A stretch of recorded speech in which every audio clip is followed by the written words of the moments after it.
Et oui, nous revoilà enfin après une semaine d'absence. Le Serge Podcast est de retour. Oui, le Serge Podcast qui sera donc le nom officiel de cette émission dédiée au catch. Qu'est-ce qu'on a? Des reviews, des pronostics, aussi pourquoi pas des news. Et aujourd'hui, qu'est-ce qu'on fait? On fait un pronostic. Un pronostic de quoi, Serge? Mais je vais vous répondre, un pronostic de NXT TakeOver.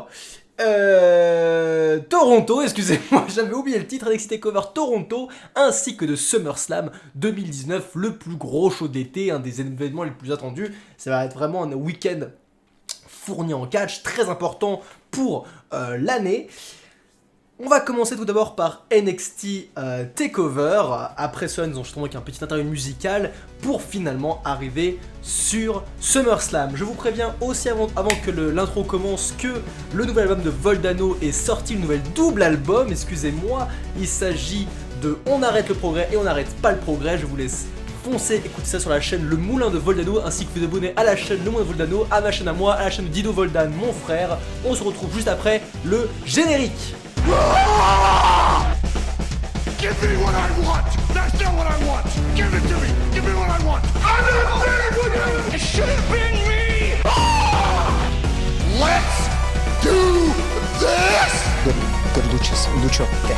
This is the house that AJ Styles built! Watch out! Watch out! Watch out! Watch out! Et oui, un générique. Dites-moi ce que vous en avez pensé de ce générique, j'en suis pas peu fier, je vous l'admets. Nous nous retrouvons donc pour les pronostics de NXT TakeOver Toronto. Il y a 5 matchs sur la carte et rien que là, déjà j'ai envie de dire bravo Triple H, merci Triple H, 5 matchs. Chacun va durer environ 30 minutes, donc 30 minutes c'est quand même costaud, plus on va laisser 30 minutes pour le temps entre chaque match, ce qui nous fait un show de 3 heures, maximum avec des matchs plutôt longs. C'est parfait, c'est génial, c'est exactement ce qu'il faut pour un pay-per-view. Je le rappelle, pour moi, le Graal, c'est avoir des shows hebdomadaires de 2 heures et des pay-per-view avec très peu de matchs, mais longs, de 3 heures maximum. Et c'est ce que NXT nous propose. NXT même nous propose un show de 1h30, me semble, voire d'une heure, je ne sais plus exactement. Bref, NXT, c'est vraiment ce que la WWE fait de mieux, et ce pay-per-view le prouve encore. Nous avons donc 5 matchs qui ont tous été bien écrits, on va revenir dessus un par un, et je vais commencer par le NXT Tag Team Championship qui opposait les Street Profits, donc Angelo Dawkins et Montez Ford, qui sont donc les champions, contre les Undisputed Era, Bobby Fish et Kyle O'Reilly. Undisputed Era qui, encore une fois, est présent dans tous les matchs du show. On montre donc l'importance de cette faction, c'est vraiment l'Undisputed Era, c'est la faction la plus importante en ce moment de la WWE. Donc, que dire? Alors, dans ce match qui s'annonce être épique et qui, je pense, va ouvrir le show parce que NXT aime bien, enfin les pay-per-view takeover aiment bien commencer leur show avec les matchs en tag team. Faisons un point. Street Profits ont gagné leur match via un match à l'échelle qui était plutôt épique. Mais après ça, ils n'ont pas défendu leur titre encore une fois. Là, ils affrontent Undisputed Era. Mais après leur victoire, Street Profits a été appelé pour le main roster pour faire des vieilles promotions parce qu'ils plaisaient aux jeunes. Et je vais vous admettre qu'ils sont perdus pour moi toute leur aura. Pour moi, leur championnat ne mine rien. Ça ne rime à rien. Et je rêverais bien plus de voir Undisputed Era, Bobby Fish et Kyle O'Reilly avec les titres parce qu'au moins, eux, mettent beaucoup de valeur au titre. Et pour moi, les Undisputed Era est une équipe bien plus prestigieuse et bien plus importante que Street Profits. Pour moi, les Undisputed Era devraient gagner, et c'est le cas aussi de 67% des gens qui pensent que Undisputed Era va gagner le match.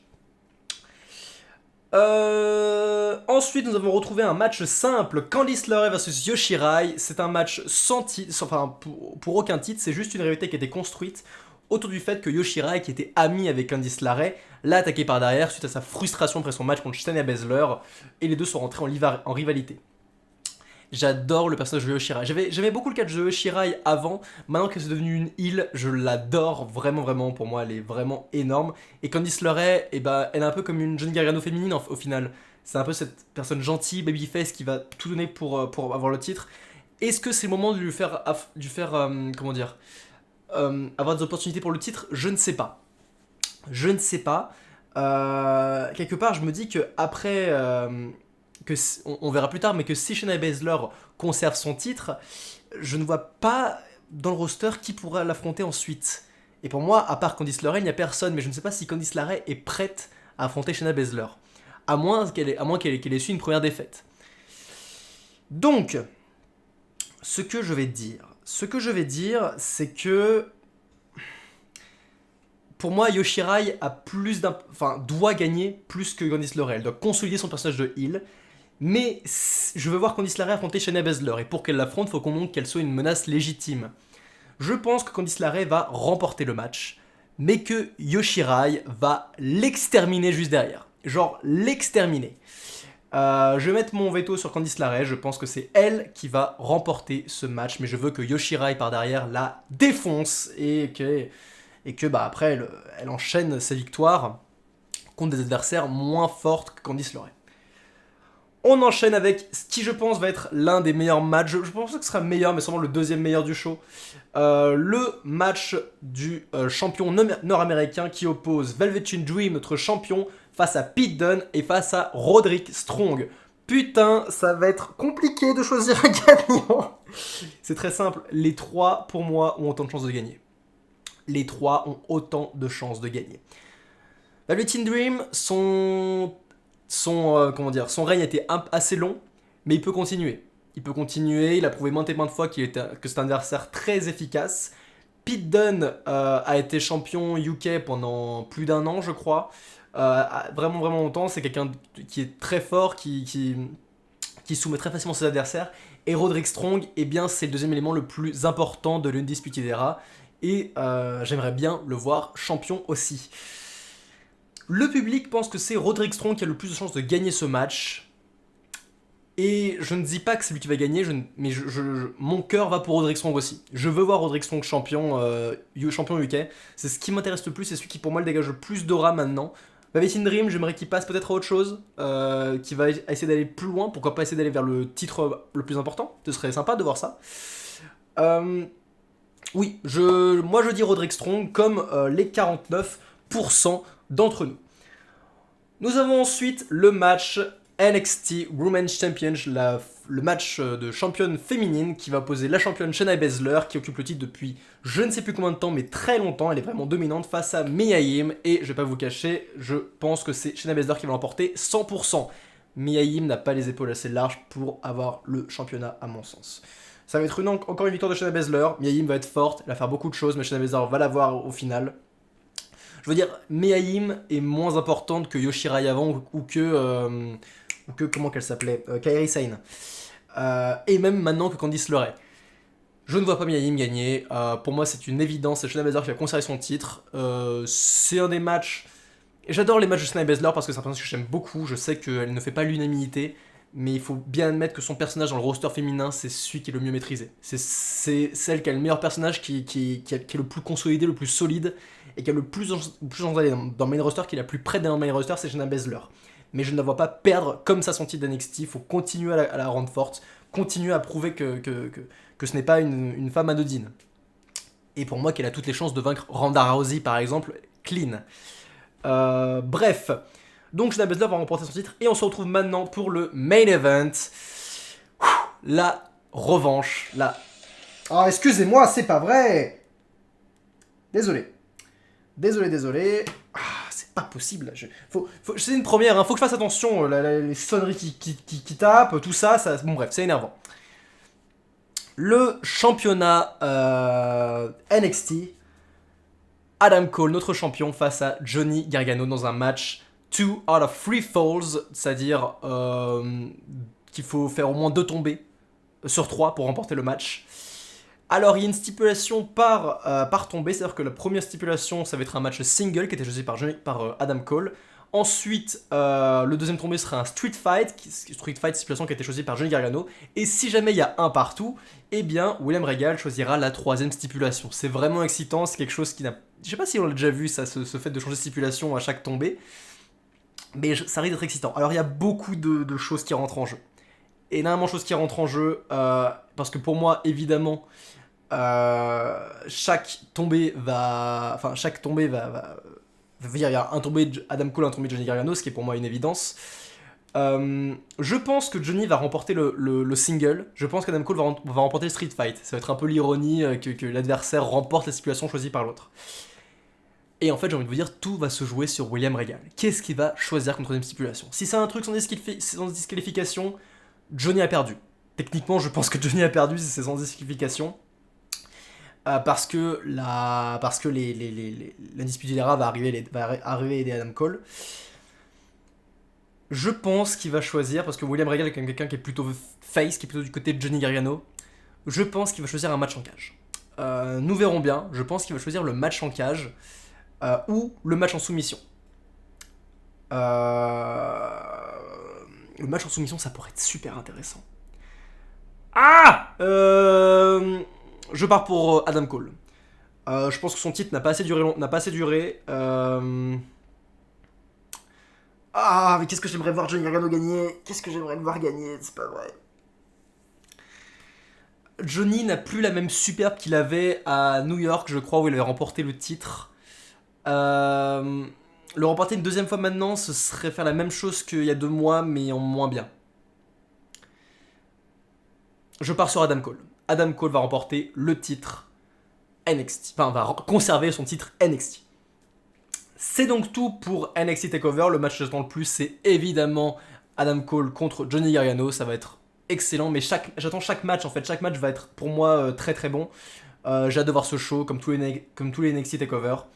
Bref, on va faire un petit interlude musical avant de passer au pronostic de SummerSlam 2019.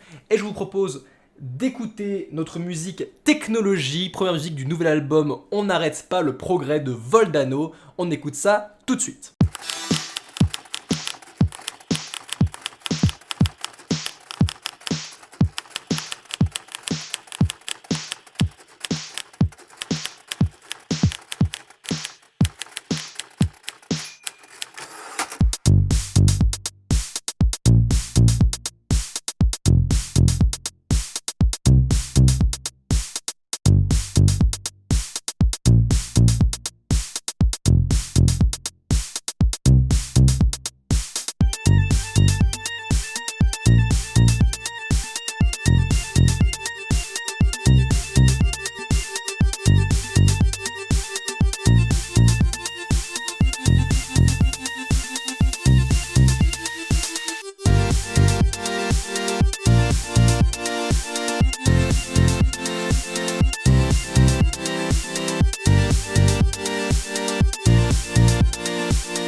Voilà la première musique Technologie de On n'arrête pas le progrès de Voldano. J'espère que vous allez écouter tout l'album, enfin tous les albums, tous les liens sont en description, c'est à télécharger gratuitement, je rappelle gratuitement, vous achetez l'album pour 0,00 € et ça nous fera extrêmement plaisir, surtout à Voldano, le gérant du moulin de Voldano. Nous passons donc maintenant à la carte de SummerSlam 2019, un show que j'attends carrément. La carte est vraiment solide et je pense que ça va être très, habituel de WWE, j'ai l'impression que les matchs vont être de moins en moins bien. Qu'on va commencer avec du méga lourd et qu'on va finir par des matchs... mais je pense vraiment que c'est ce qui va se passer quand je joue la carte, c'est l'impression que j'ai en tout cas. Donc on va commencer par Drew Gulak vs Onil Khan, un match qui sera dans le pré-show, et j'annonce que je ne sais pas qui a gagné parce que je ne regarde pas 205 Live, donc allez vous faire mettre, on passe à autre chose. On va passer à Trish Stratus versus Charlotte Flair. Donc notre match habituel légende, on a 2 matchs légende contre catcheurs actuels, et dans les 2 cas il va se passer 2 choses différentes. Donc dans ce premier cas je pense que Trish Stratus va perdre, je veux dire face à Charlotte Flair il n'y a aucune chance qu'elle l'emporte. Charlotte est clairement la meilleure catcheuse de WWE actuellement, elle n'est pas championne, mais en termes de danger c'est une des plus dangereuses, elle est aussi dangereuse qu'une Becky Lynch ou une Ronda Rousey. Donc Charlotte Flair va, je pense, faire un bon match contre Trish Stratus. Trish Stratus va montrer un peu de résistance, mais Charlotte Flair va venir par l'emporter. Donc victoire pour Charlotte Flair, et je pense, vu que c'est une heel et pour consolider son règne de heel, je pense qu'elle va défoncer Trish Stratus après le match. Voilà, je pense que ce qui va se passer, parce que Charlotte est clairement dans l'optique, enfin d'un point de vue, si j'étais à la place de WWE, je ferais de Charlotte une des femmes les plus importantes de tous les temps, vu son talent, et vu son aura, et vu son nom de famille aussi, c'est une Flair. Bref, Charlotte l'emporte et en plus défonce Trish Stratus pour marquer la légende encore une fois.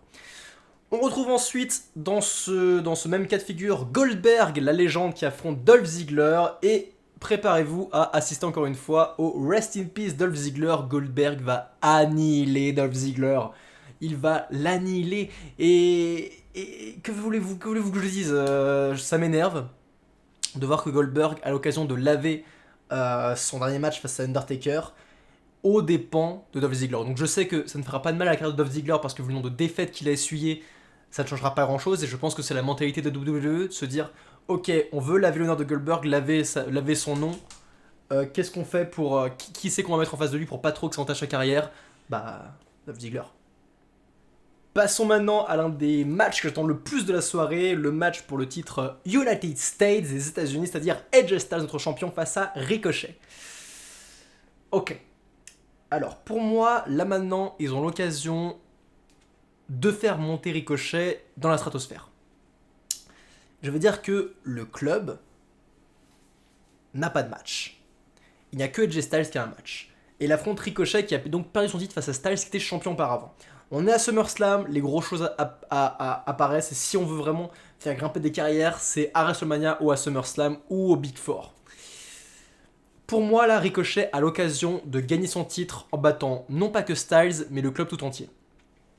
Je dis pas que le club doit paraître faible, je pense que Ricochet doit le gagner... il doit quand même le gagner clean, mais tout en chiant comme pas possible.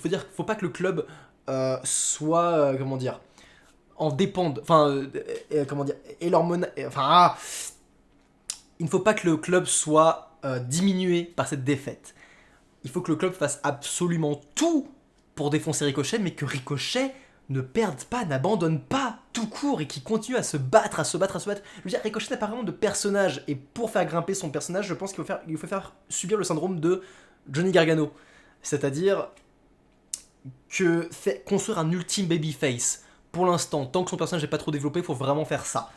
Je vois Ricochet ne pas abandonner, gagner son titre, remporter face à Edge Styles. Encore une fois, pas que Edge Styles, mais remporter face à tout le club. Ce serait énorme, et qu'à la fin, Edge Styles et le club, mais le défonce encore une fois, parce qu'il faut garder cette menace du club, c'est important. Je pense que Ricochet va gagner, et je veux que Ricochet gagne. Je pense que le match va être épique, l'un des plus épiques de la soirée. On enchaîne avec un autre match que j'attends particulièrement aussi, et cette fois-ci, le résultat est quand même assez prévisible, et bizarrement, c'est un des matchs qu'on attend le plus. Finn Balor en démon face à Bray Wyatt, notre nouveau démon. Un match entre 2 démons.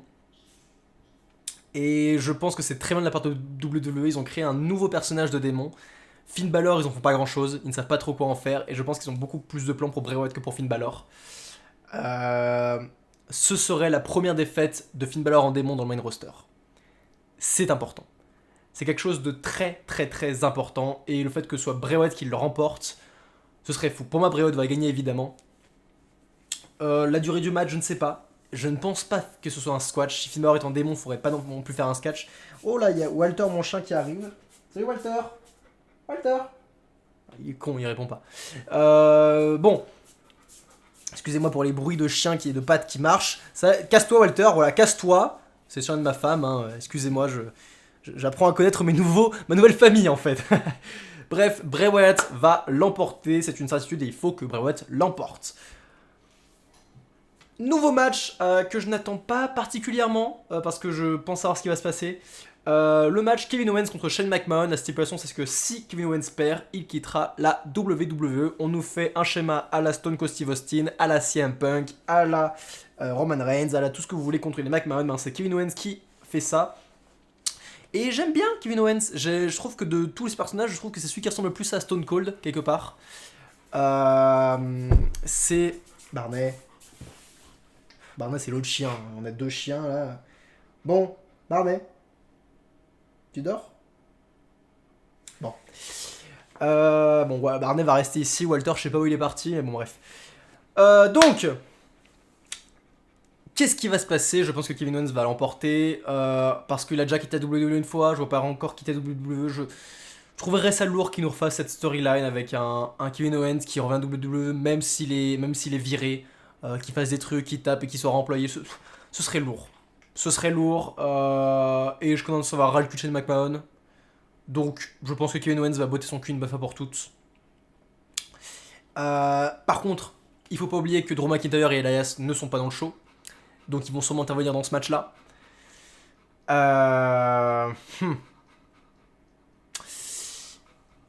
Parce que logiquement, ce qui va se passer, c'est que Drew et Elias vont aider Shane McMahon. Et dans ce cas-là, Kevin Owens n'a aucune chance de l'emporter. Parce que sinon, on serait du mauvais booking.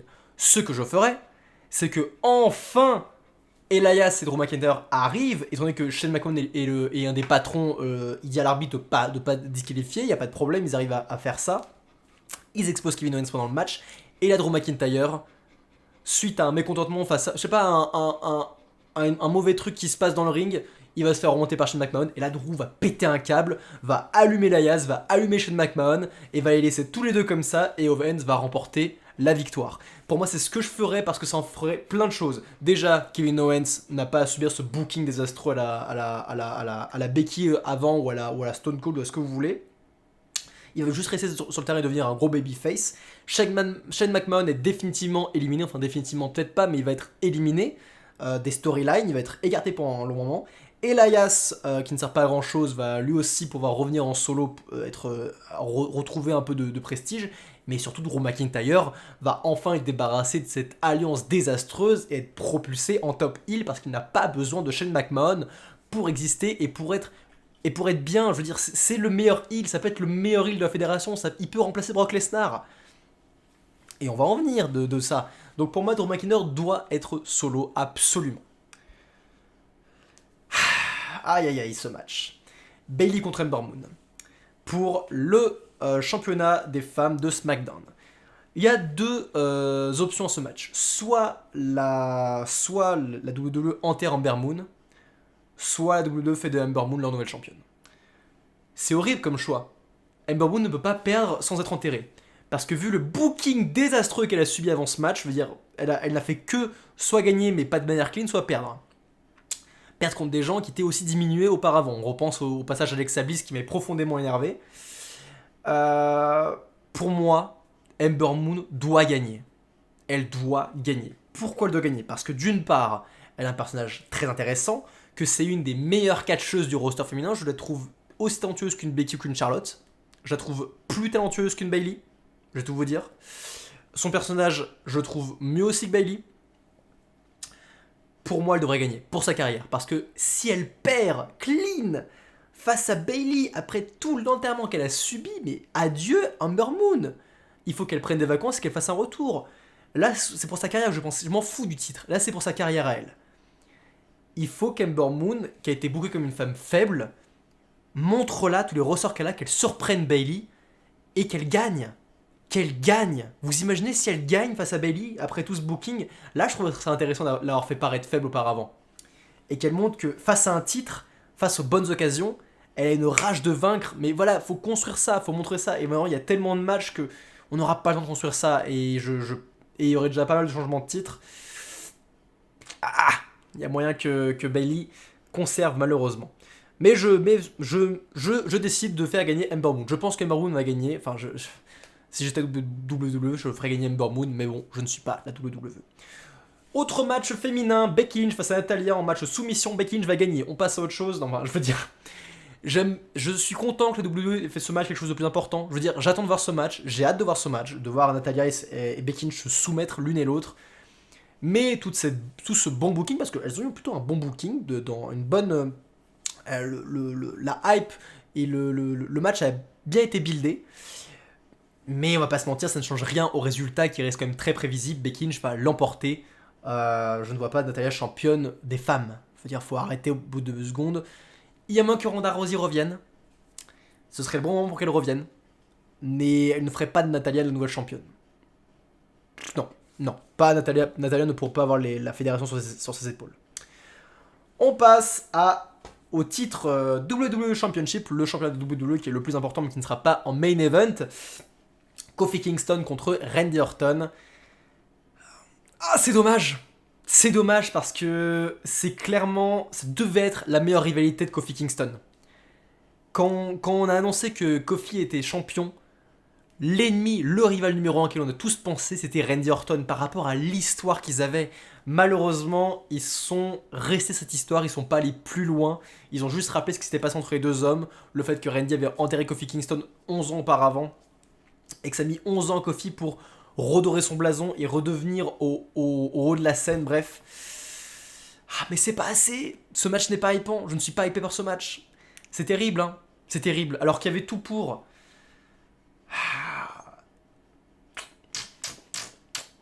Mais je ne vois pas Randy remporter le titre non plus. Je pense que Kofi va gagner. Parce que si le match a été mieux buildé, c'est ce qui aurait dû se passer. Techniquement. Mais heureusement, le match n'a pas été assez buildé. Et faire de Randy le champion, ça... comment dire ça... Ça prouverait que Randy avait raison de faire ce qu'il avait fait 11 ans auparavant. Ce qui serait une décision vraiment douteuse. Non, Kofi doit gagner. Mais c'est dommage que cette rivalité n'ait pas eu plus de build-up. Parce que là... on se retrouve avec un des matchs que j'attends le moins. Je veux dire, j'attends plus de voir Becky Lynch contre Natalya que Kofi Kingston contre Randy Orton, c'est dire. Bref. Et on passe donc au main event. Brock Lesnar contre Seth Rollins pour le titre Universal. Ah, putain de merde. On a parlé de cette rivalité, hein. On en a parlé. Je vais redire ce que j'avais dit dans le premier Serge Podcast. Oui, c'est bien booké. Oui, c'est intéressant. Oui, j'ai envie de voir ce match. Mais malheureusement, les acteurs, les interprètes de ce match, c'est-à-dire Brock Lesnar et Seth Rollins, ne sont pas les bons acteurs. Ce ne sont pas les bonnes personnes pour camper ces personnages. Brock Lesnar, on l'a vu des milliards de fois à ce poste-là, je commence à en avoir plein le cul de Brock Lesnar, et Seth Rollins, tout le monde le déteste. Je veux dire, ce mec-là, dès que tu connais un peu l'homme dans la vie de tous les jours, tu sais que c'est un connard, et il est booké comme l'ultime babyface, le mec qui n'abandonnera pas et tout. Mais je ne suis désolé, c'est un connard et j'ai pas envie de le voir rien lâcher et donner ouais, je donne tout, je me relèverai, même si je dois mourir pour le faire, je gagnerai ce match. Enfin, je dis n'importe quoi, mais je n'ai pas envie de voir Seth Rollins dans cette position. Seth Rollins, c'est un connard prétentieux qui devrait être un heel maintenant. Ah là là, c'est pas bon, ça c'est pas bon, c'est pas bon, c'est pas bon, c'est pas bon. Donc, qu'est-ce qui peut se passer ? Qu'est-ce qui peut se passer ? Il y a quelques semaines, voire mois, je vous aurais dit, bien sûr que Seth Rollins doit gagner. Là maintenant, ce n'est pas ce que j'ai envie de voir, mais je n'ai pas envie de voir non plus Brock Lesnar l'emporter. Et qui va battre Brock Lesnar après ? Roman Reigns, on a déjà vu ça. Ils vont pas nous la refaire. Aleister Black, pas encore assez buildé, ce serait trop tôt. Ricochet, non, il est dans la mid-card, faut encore le faire monter. Qui, hormis Seth Rollins, peut battre Brock Lesnar ? Bray Wyatt ? Peut-être Bray Wyatt. Ils sont dans une impasse. Ils sont encore une fois dans une impasse avec ce championnat. Je vais vous dire une chose. Pour moi, Seth Rollins doit gagner.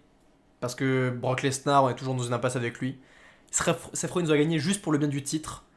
pour que McIntyre l'affronte, pour que Bray Wyatt l'affronte, pour que... Enfin, il y a plein de choses à faire. Alors que je ne vois pas ni Bray ni Drew McIntyre affronter Brock Lesnar. Je les vois affronter Seth Rollins. Gagnant Seth Rollins, mais pas clean. Pas clean. Il faut pas que Seth Rollins gagne de manière clean. Un double turn, c'est impossible. Brock Lesnar est trop un heel.